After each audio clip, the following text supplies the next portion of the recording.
Hi, welcome to Teen Book Tuesday. I'm Lorie. I'm the teen librarian at Manlius Library, and today I'm going to be telling you about A Study in Charlotte by Brittany Cavallari.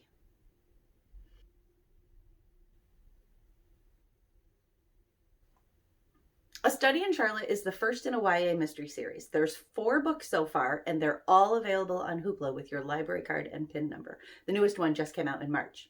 They feature 2 characters that you've probably already heard of, Holmes and Watson. But they're not that Holmes and Watson. Jamie Watson is the 3 times great-great-great-grandson of Dr. John Watson, and he's always been intrigued by Charlotte Holmes, who is the great-great-great-granddaughter of Sherlock Holmes. They've never met until now. Their families have always been interconnected, and their parents and grandparents and aunts and uncles have always been at least associated, but the 2 of them have never met. Jamie has always been fairly intrigued by Sherlock Holmes. He's had dreams and imaginations of grand adventures where they solve mysteries and save the world. But now he's been sent to the same Connecticut boarding school that she attends on a full ride rugby scholarship, even though he hates rugby. But anyways, there they are. When he gets there, Charlotte makes it pretty clear she's not looking to be friends. She has no interest in it. She has no desire to be friends. She just wants to be left alone to her own devices. But then, I'm going to read you a little bit so you know what but then.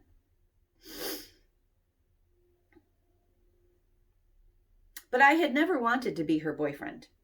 I wanted to be something smaller than that, and far, far bigger, something I couldn't yet put into words. The next time I sought out Charlotte Holmes, it was because Lee Dobson had been murdered. It was close to dawn when the shouting started. At first, it only registered as part of my dream. The shouts were those of an angry mob. Someone had armed them with torches and pitchforks, and they chased me into a barn under a sky full of stars. The only hiding place I could find was behind a nonplussed cow chewing her cud. You didn't need to be a psychologist to understand what that meant. After my fight with Dobson, I'd gone from being unknown to notorious. People who didn't even know me suddenly had opinions about me. Dobson wasn't very popular. He was a meathead and nasty to girls. But he had a number of thick-neck friends who made their presence known when I walked into the dining hall. Tom, for his part, was secretly thrilled. Gossip was Sherringford's favorite currency, and by his reckoning, he'd found a key to the royal treasury. But for me, not much really had changed. I was still uncomfortable at Sherringford, only more so. My French class began falling silent when I walked in. A freshman girl stammered out an invitation to homecoming one morning outside the Sciences building, while her friends smothered giggles behind her. She was cute in a blonde, wispy kind of way, but I told her that I wasn't allowed to go. It was almost true. I'd been suspended from all school functions for a month. Clubs, days in town, and thank God the rugby team, though I'd been assured I would keep my scholarship. But they'd forgotten to ban me from the dance. It was a light punishment, I was told by the nurse who examined my broken nose. To me, it didn't seem like a punishment at all. After the fight, I'd kept my eye out for Holmes, though I didn't know what I could possibly say if I did see her. That week, she canceled her poker game, though I wouldn't have gone anyway. Showing up would have made me look like the awful stalker she always thought me to be. It was hard to avoid someone at Sherringford, with its 500 students and postage-stamped campus. And yet, somehow, she'd managed it. She wasn't in the dining hall. She wasn't on the quad between lessons. I don't think I would have spent so much time thinking about her, if I wasn't also coming to grips with how poorly I fit in at Sherringford. By the time all the trouble with Dobson started, I'd made friends, mostly through Tom, who seemed to know everyone from the cute girls in my classes to the upperclassmen playing ultimate frisbee in the quad. Soon, I knew them too. But there was a flimsiness to all those friendships, like a strong wind might blow them away. For one thing, people were always talking about money. Not up front, not how much do your parents make? More like, what do your parents do? Was your mom a senator? Did your dad manage a hedge fund? Oh my God, I'll be in the Hamptons for Christmas too. I heard one girl tell another in a voice that carried across the room. More than once, I saw students buying drugs from the creepy blonde townie who lurked in the corners of our parties and around our quad at night. When they weren't using their parents' money to fund their coke habits, my classmates were globetrotting. I overheard the girls in my French class trading notes on who was building orphanages in Africa last summer. Never a specific African country, just Africa. Who was backpacking through Spain? Sherringford wasn't one of those schools like Andover or St. Paul's, filled with future presidents and baseball stars and astronauts. Sure, we had electives like screenwriting and Swahili, teachers with PhDs and tweed jackets, students sent off to the lesser Ivy League schools. But we were a rank or two below extraordinary. And maybe that was the problem. If we weren't in the fight to be the best, we'd fight instead to be the most privileged. Or they would anyway. I'd just landed myself a front row seat to their match. And somewhere out there in the dark, Charlotte Holmes prowled, playing entirely by her own rules. The night of Dobson's murder, I'd been up late mulling over how to fix things between us. Holmes and I. I was fairly sure that I'd blown any chance of us ever being friends, and that thought kept me up until 3:30. I'd been asleep for what felt like a moment when I was woken by the panic spreading down our hall. Tom had already thrown on clothes and gone to investigate before I'd even dragged myself from bed.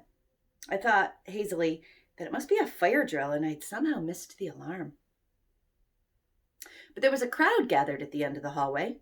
Guys from our floor mostly, but our gray-haired hall mother was there as well, and beyond her was the school nurse and a knot of policemen in caps and uniforms. I pushed through them until I found Tom, staring blank-faced at a door wrapped in police tape. It stood open about an inch, and beyond it the room was dark. "What is it?"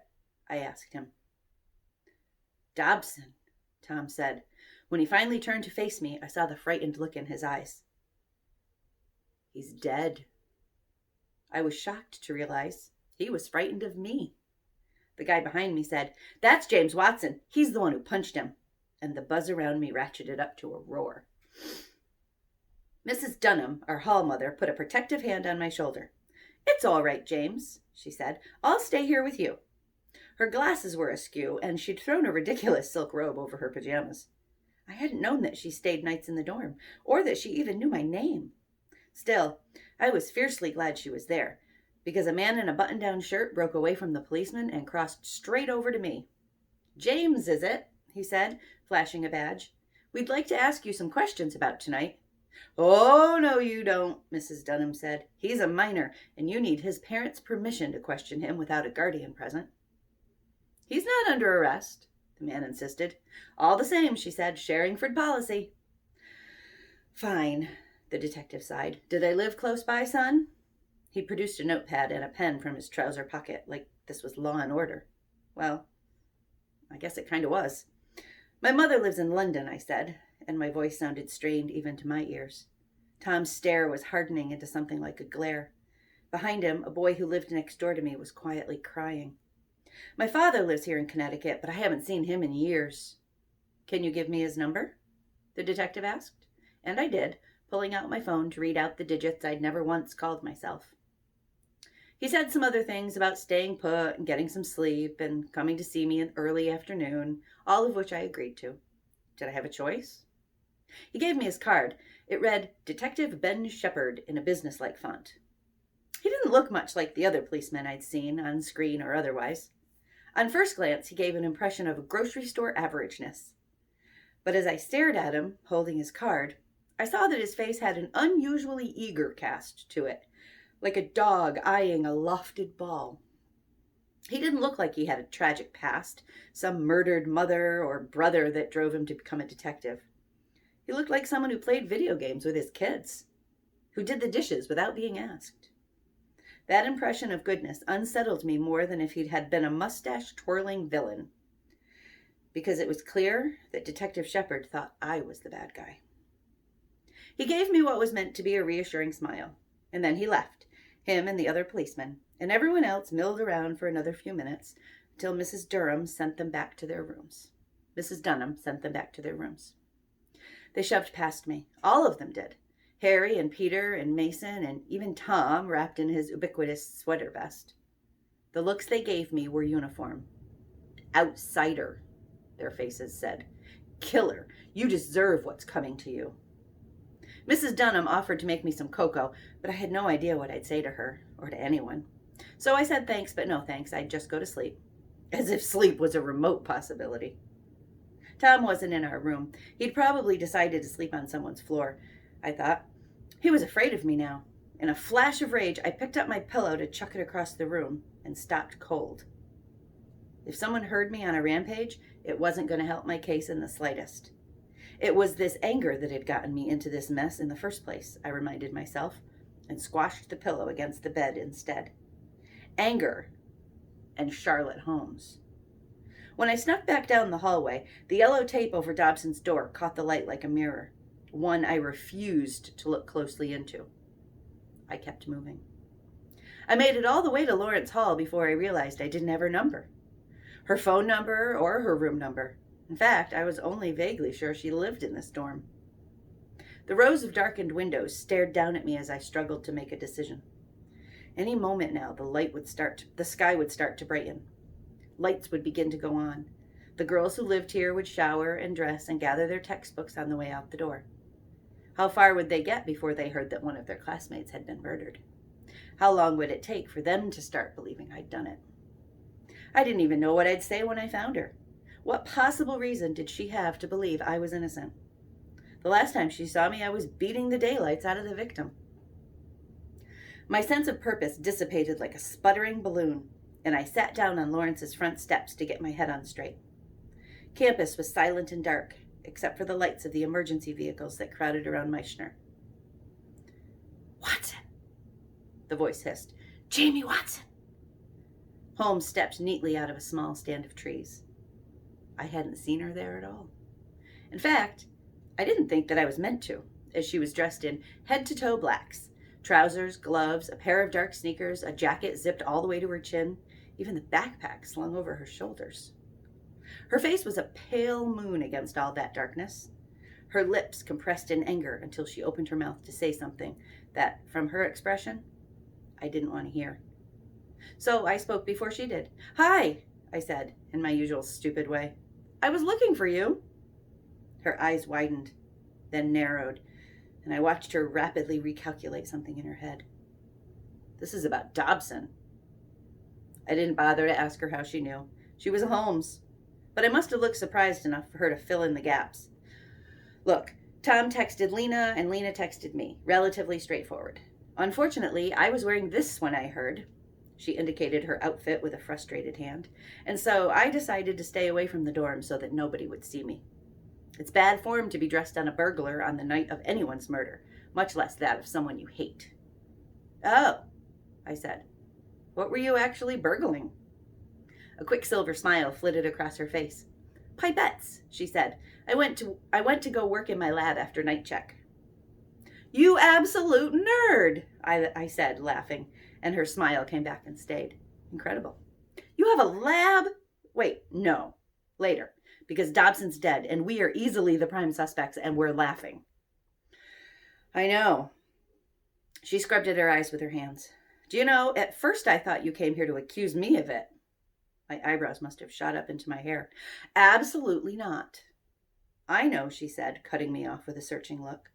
I felt as if she were x-raying me. Her eyes flickered from my face to my fingers to my beaten-up chucks. "But I told him I would kill him. And I should have been your primary suspect, and I'm not." There were a lot of answers to that not question. "I'm a Watson. It's genetically impossible for me to suspect you." Or, in my imagination, you weren't ever a villain. You were always the hero." But everything I came up with sounded flip or cute or melodramatic. "Like you said, you can take care of yourself," I told her finally. "If you'd murdered him, I'll bet there would be 20 witnesses who saw him put the gun to his own head." Holmes shrugged, but she was clearly pleased. We sat there for a minute. In the distance, birds started calling to each other. "You know," she said, "that bastard has hit on me in every disgusting way since I first arrived. Shouted at me, left notes under my door. He slapped my ass in the breakfast line the weekend my brother was visiting." She shook her head. "It took some persuasion on my part, but Dobson wasn't immediately napalmed or made the target of a drone hit.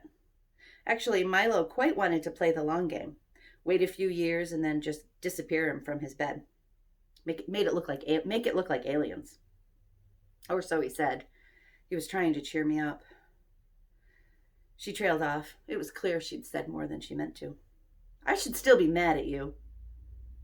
But you aren't. And we shouldn't be talking about Dobson like this. She got to her feet, and after a second's hesitation, offered me a hand up. I didn't think you'd be so respectful of the dead, I told her. Just a few hours ago, he was alive and kicking and practically begging to be napalmed. The sun was rising in the distance, pulled up by its lazy invisible string, and the sky was shot through with color. Her hair was washed in gold, her cheeks in gold, and her eyes were as knowing as a psychic's. In that moment, I would have followed her anywhere. We shouldn't be talking about Dobson, she said as she started off the quad, because we should be examining his room. I stopped short. I'm sorry.